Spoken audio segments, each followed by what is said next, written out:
Sup nerds, we already took a look at the Helldiver fashion for the first two Warbonds, and today, of course, we're going to be looking at the third one, which is of course, the cutting edge.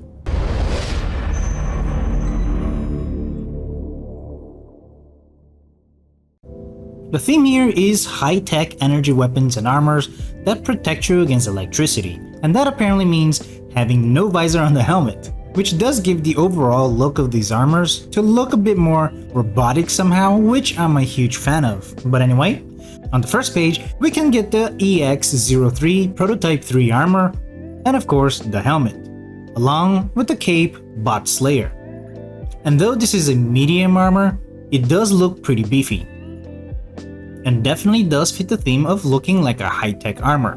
Definitely one of my favorite looks in the entire game. The little centerpiece on the chest with the Helldiver skull does make a nice cherry on top, though maybe the suit underneath could have been some kind of rubber suit or something more on par with high-tech, because this one looks like a mechanic's jumpsuit or something and doesn't really seem to complete the vibes that well. But I guess it is a prototype, so it makes sense that it wouldn't have a completely finished look.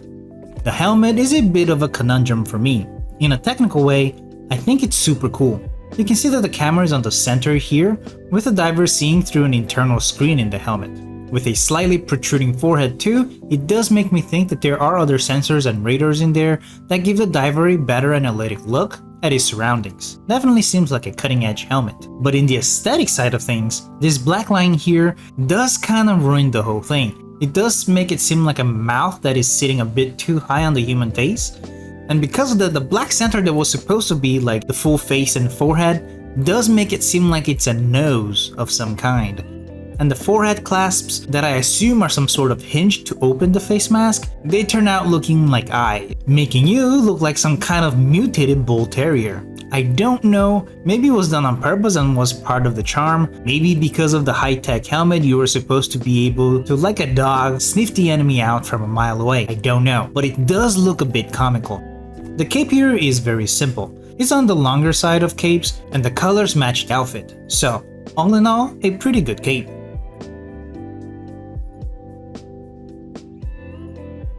Now on the second page of this Warbond, we can get the EX-16 Prototype 16 armor and helmet, along with the cape Martyri's Rex. And this is also a medium armor with the same stats and passive, so obviously these are purely for fashion. But being the 16th prototype, this one does look slightly more finished than the previous one. The wiring here don't stand out as much as the previous one, and the color green on it does seem like it was already painted for final observations after the testings were finished.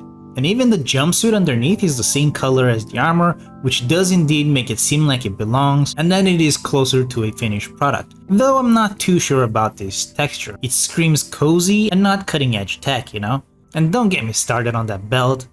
But the actual armor parts are definitely very cool. It reminds me of Spartan armors in Halo, not the standard Mjolnir Mark 5 or 6 and so on, but definitely one of the skins on Halo.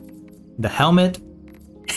The helmet, again, in the technical point of view, this one has two cameras where the eyes are supposed to be at, better field of vision imaging than the previous one.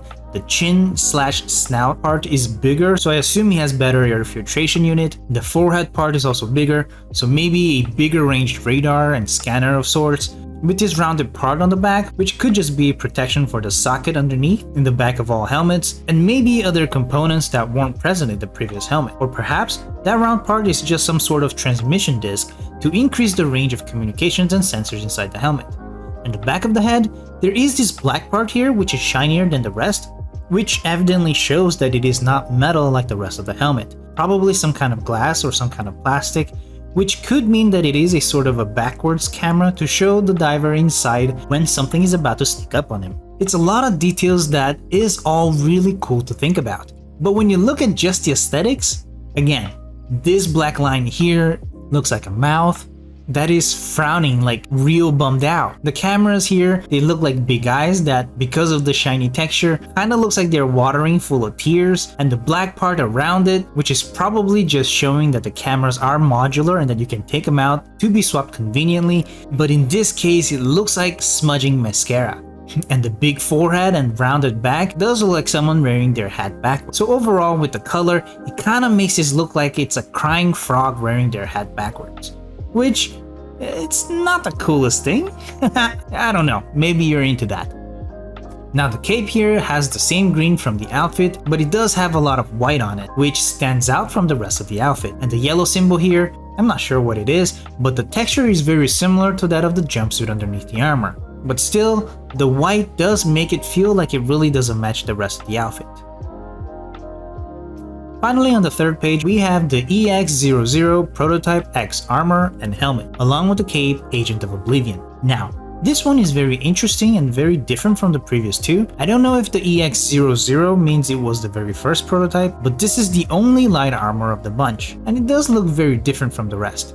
The vambraces themselves look very different, very minimalistic. The pauldrons too are much more low profile, though in a way kinda looks like they strap knee pads onto the shoulders. That said, the whole outfit does look way more uniform than the previous two.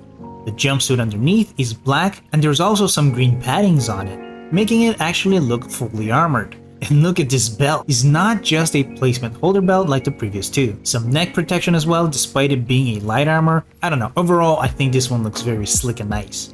The helmet kinda looks like alien tech, it's much slicker than the other two. That said, it is gray, making it a different color from the rest of the green and black, which at first glance does make it seem like a prototype helmet. But if you look closely, the rest of the armor have some kind of fabric lining on them, and the only solid armor plating parts are on the little gray parts on the pauldrons and the gauntlets. The vambraces are of course metal looking, but it is a different finish from the other parts, so maybe the helmet, pauldron, and gauntlets are not metal but perhaps some kind of high durability polymer. That said, you can definitely tell that the camera on this helmet is much less complicated and perhaps less sophisticated than the other two, as it is an external camera with some exposed cables. The other side of the helmet does have ports on there for other attachments as well, I guess, which is a very cool detail in my opinion. And the back, there is a cable connected to the dome part of the helmet, which does seem to indicate that the helmet itself needs to be powered. So yeah, as slick as it looks, it does look very unfinished, which does match the idea that this might have been the very first prototype. That said, if you look at the description here, it says, the end result of several billion super credits and 12 years of research into creating the Soldier of Tomorrow. So, that kinda seems to contradict how unfinished this helmet looks. But you know, the gray parts do look way more high tech, so, I don't know. It's a mystery. The cape here is on the shorter side, it does have the green part on the top, with two white clasps on the sides, a brown middle looking like a big spine, with a black background. I do like this one quite a bit, as it is very symmetrical, but it also does seem to fit the look very well. Overall, maybe all of the outfit was finished except the helmet, but who knows.